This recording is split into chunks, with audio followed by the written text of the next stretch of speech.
Հարավ ձեզ արգելի հեռուստատողներ, մենք շարունակում ենք մեր աշխատանքը Պոլիտիկեմ YouTube-յան ալիքի եթերում, այսօր աշխատանքային օր եւ մենք ձեզ ենք ներկայացնելու օրվա մամուլի կարևորագույն հրապարակումներ եւ այսպես հրապարակ օրաթերթը գրում է. Ռուսաստանի իշխանական շրջանակները սկսել են լուրջ վերաբերվել Հայաստանում իրենց դեմ ծավալվող այսպես կոչված հիբրիդային պատերազմի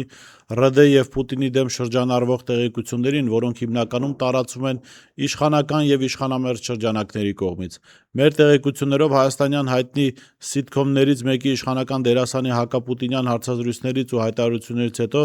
Ռուսաստանում գտել են այս դերասանի բիզնեսմեն ազգականին եւ նախազգուշացրել, որ եթե շարունակվեն այդ հայտարարություններն ու հարցազրույցները, ապա իր գործունեությունը ՌԴ-ում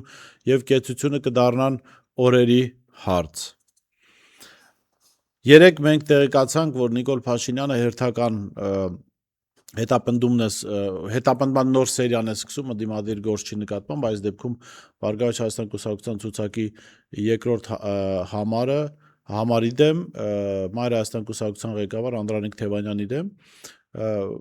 Փաշինյանը մեղադրում է Թևանյանին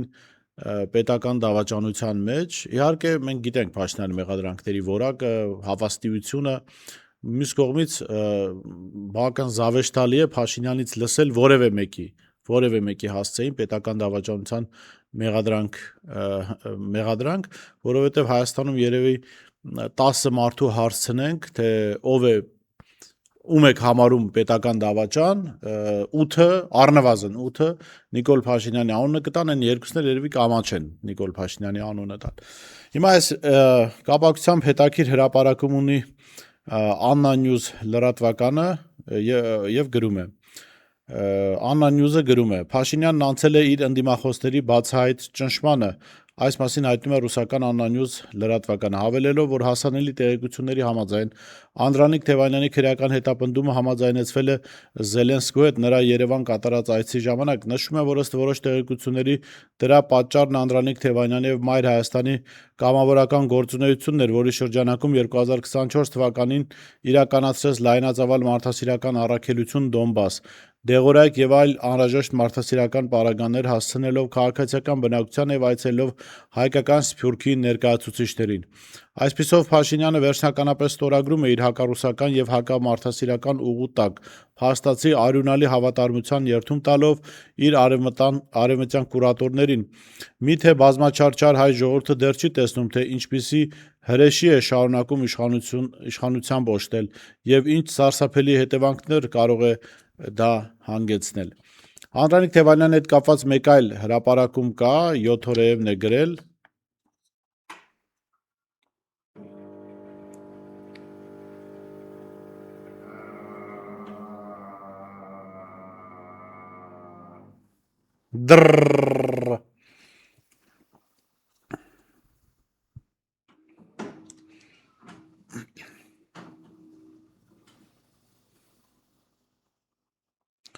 Անդրանիկ Թևանյանի հետ կապված մեկ այլ հրապարակում կա, 7 օրերևն է գրել եւ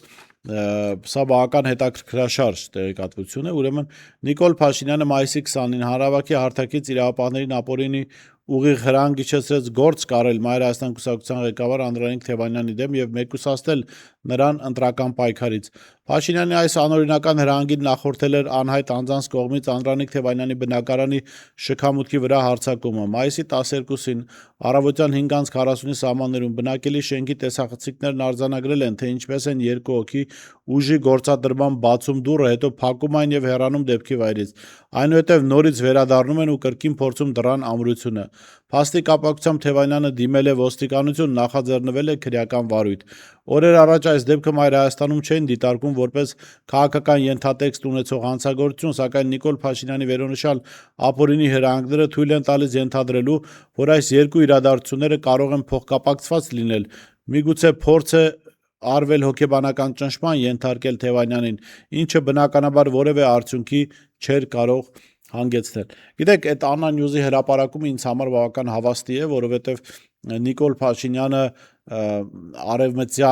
լիարժեքորեն տեղավորվել է արևմտյան օրակարգի շրջանակում, վերջերս էլ Զելենսկին էր այստեղ, եւ ըստ էության Թևանյանի նկատմամբ այս հետապնդումը, ապօրինի գործը, որը պիտի կարեն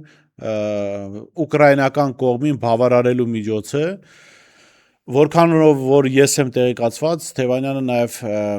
ուկրաինական այսպիսի համակարգ կա, Միրատվորեց on-line համակարգ է, որտեղ այսպես արձանագրում են կամ գրում են այն մարդկանց անունները, ում իրենք համարում են Ուկրաինայի թշնամի, այդ համակարգում արձանագրված է, այդ ցուցակում կա եւ ըստ էության սա նաև ուկրաինական կողմին բավարարելու միջոցով Եվրոպային բավարարելու ցանկություն է։ Իհարկե абսուրդ է սա, կարծում սա բոլորը հասկանում են, թե ինչպես կարող է Փաշինյանը շպիոն ման գալ, եթե Փաշինյանին հետաքրքրում է Հայաստանի դեմ գործող շպիոնները, կարծում կառավարության զգալի մասը այսօր Փաշինյանի գլխավորությամբ պիտի ազգային անվտանգության ծառայության մեկուսարանում լինեին եւ ոչ թե քարոզարշավ վարեին։ Հրապարակ թերթը գրում է. նախորդին Երևանի ավելի քան 15 հասցեում իրականացված խուզարկությունները կատարվել են նաև արցախցիների տներում։ Մեր աղբյուրները հայտնում են, որ իշխանությունների թիրախում են հատկապես ակտիվ արցախցիները, որոնք այս շրջանում նախընտրական գործընթացներին են ներգրաված, աշխատում են ընդդիմադիրների շտաբերում։ Ժողովուրդ օրաթերթը գրում է. Տարածքային կառավարման նախարարությունը չի հայտնել, թե Մակրոնի մայիսի 3-ից 5-ի այցի օրերին բարձրացվել են արդյոք Վեոլա ջուրի արդյունավետությունը, ջրակորուստների եւ պարտավորությունների թեմաները։ Միևնույն ժամանակ նշվել է, որ կառավարությունն ու ընկերությունը 2024 թվականից մինչև 2031 թվականը իրականացնում են ենթակառուցվածքների արդիականացում նպատակաուղղված ջրամատակարարման որակի բարելավման եւ կորուստների նվազեցման համար։ Նախարարությունը հղում է արել կառավարության մամուլի հաղորդագրություններին, հավելելով, որ հավելյալ տվյալներին չի տիրապետում։ Ժողովուրդ օրաթերթը գրում է. Օրաթերթը ուսումնասիրել է քաղաքացիական պայմանագիր կուսակցության ԿԸ-ում հրապարակված 2025 թվականի ապրիլի 1-ից մինչև 2026 թվականի ապրիլի 1-ը հաշվետու ժամանակաշրջանի գույքի եւ եկամուտների հայտարարագիրը, որտեղ ներկայացված են կուսակցության ֆինանսական մուտքերը եւ ֆինանսական կառուցվածքը։ Հայտարարագրի համաձայն հաշվետու ժամանակաշրջանի վերջում կուսակցության դրամական միջոցները կազմել են 127 միլիոն 898 հազար 665 դրամ։ Փաստաթղթում նշվում է նաև, որ կուսակցությունն ունի մասնակցություն Civic News ՍՊ-ում 100% բաժնեմասով, ներդրման չափը ընդամենը 10,000 դրամ։ Գաղտնիք չէ, որ Civic News-ը հանրային դաշտում լայնորեն ընկալվում է որպես իշխանական տեղեկատվական եւ հաղորդակցական հարթակ ՔՊ-ի խոսափողը, որը տարածում է ՔՊ-ի քաղաքական ուղերձներ եւ կառավարության դիրքորոշումները։ Այդ հանգամանքը զուգորդված կուսակցության լրատվամիջոցում լիարժեք բաժնեմաս ունենալու փաստի հետ հանրային դաշտում կրկին առաջացնում է հարցեր քաղաքական հաղորդակցության եւ մեդիայի ազատության առումով։ Եկամուտների մասով քաղաքացիական պայմանագիր կուսակցությունը ստացել է մի քանի աղբյուրներից ֆինանսավորում, այդ թվում պետական ֆինանսավորում ազգային ժողովի աշխատակազմից 234 միլիոն 727 հազար 890 դրամ, ահռելի նվիրատվություններ 481 միլիոն 790 հազար 400 դրամ, անդամավճարներ 129 միլիոն 524 հազար 599 դրամ, ինչպես նաև դատական ծախսերի փոխհատուցումներ իրազեկ քաղաքացիների միավորում ՀԿ-ից 120 հազար դրամ, 24 News ՍՊ-ից 446 հազար դրամ։ Նկատենք, որ վերջերս նաև մամուլը հրապարակել էր տեղեկություններ, որ քաղաքացիական պայմանագրի ընտրական արդեն հիմնադրամին լրջագույն փոխանցումներ են արել մի շարք գործարարներ, նրանց թվում ամենաակնառու անունը Սամվել Ալեքսանյանն է, կամ ինչպես Փաշինյանը ազգային ժողովում կասեր Լֆիկ Սամոնը, ով մի քանի ուղիղ ինքը չէ, բայց իր հետ փոխկապակցված անձինք եւ ընկերությունները մի քանի տասնյակ միլիոն դրամ են փոխանցել Նիկոլ Փաշինյանին։ Սա շատ կարևոր հանգամանք է հասկանալու համար, որ 2018-ից հետո, սիրելի ժողովուրդ, որևէ բան չի փոխվել։ Այն մարդիկ, ում դեմ դուք դժգոհ եք, ում գործունեությունից ելնելով դեմ եք օրվա իշխանություններին եւ լավ եք անում, որ դեմ եք, որովհետեւ իրականում հանդուրժելի չէր այդ մթնոլորտը։ Այդ մթնոլորտը հիմա ուղղակի քողածածկույթի տակ է, քողարկվել է ձեր աչքից, եւ մենք պետք է մեր գործունեությամբ այս հրապարակումները տարածելով, քննարկելով քողազերծենք դա, որովհետեւ Սամվել Ալեքսանյանը որևէ տեղ չի գնացել։ Սամվել Ալեքսանյանը իր միլիոններով, բիզնեսներով 18-ից առաջ էր իշխանության հետ կողքին, 18-ից հետո էլ։ Հիմա շղարշ պահելու համար պատգամավորական մանդատ իրեն չեն տալիս, բայց փոխարենը մեկ ամսվա մեջ Նիկոլ Փաշինյանի կառավարությունը նրան ազատեց 80 միլիոն դոլարի մաքսատուրքերից։ Դա մեր բյուջե գնացող գումար էր, որը պիտի գնար բյուջե եւ հետո ծախսվեր տարբեր նպատակներով։ 80 միլիոն դոլար նվիրել է Փաշինյանը իր աղբորը, աղբերը առնվազն Սամվել Ալեքսանյանը հիմնադրամին քաղաքացիական պայմանագրի տարբեր մարդկանց միջոցով մի քանի տասնյակ միլիոն դրամ է փոխանցել։ Ահա այսպես պասերով պետական բյուջեն իրար մեջ բաժանելով, հետո դրանից մասհանումներ անելով, փայեր բաժանելով մարդիկ վայելում են կյանքը, իսկ քաղաքացիների կյանքը էականորեն չի փոխվում։ Հրապարակ թերթը գրում է. Ալեն Սիմոնյանն օրերս Նիկոլ Փաշինյանին ներկայացրել է ԿՊԱ-ականների շրջանում տիրող իրարամերժ տրամադրությունները եւ մտահոգությունները, ասել է, որ ԿՊ-ի ներսում մտահոգված են Փաշինյանի չափազանց հուզականությամբ, վտանգավոր հայտարարություններով, նրանք բոլորը իհարկե շատ են ցանկանում խորհրդարան անցնել, իշխանություն լինել, սակայն սկսել են կասկածել ու վախենում են, որ իրենց առաջնորդի սխալները կարող են խոչընդոտել դրան, քանի որ ԿՊ-ի դիրքերը նախկինի պես ամուր չեն։ Փաշինյանն իրեն բնորոշ ոճով պատասխանել է, որ նրանք ոչինչ չեն հասկանում, ինքը գիտի ինչ է անում, եւ հավելել է. դրանց ասա թող իրենց աշխատանքը կատարեն, ըստ պլանի իրենց գործը չի, թե ես ինչ եմ անում ու ասում։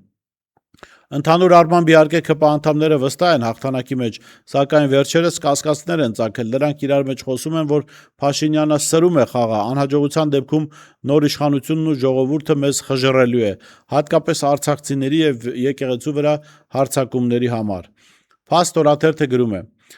Մայիսի 28-ից 29-ին Աստանայում կանցկացվեն 5-րդ Եվրասիական տնտեսական համաժողովը եւ ԵԱՏՄ բարձրագույն խորհրդի նիստը։ Օրերս Ռուսաստանի փոխվարչապետ Ալեքսեյ Օվերչուկը հայտարարել է, որ մայիսի 29-ին կայանալիք ԵԱՏՄ գագաթնաժողովի ընթացքում քննարկվելու է այդ կազմակերպությունում Հայաստանի կարգավիճակի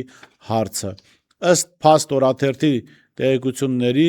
այս պահին կա տրամադրվածություն ընդունել որոշում ԵԱՏՄ-ին Հայաստանի անդամակցությունը սառեցնելու մասին, դրանից բխող բոլոր հետևանքներով, մինչև որ Հայաստանի իշխանությունները վերջնականապես պաշտոնական որոշում կայացնեն, շարունակում են եվրոպական դեգերումները, թե Հայաստանը մնում է ԵԱՏՄ-ում։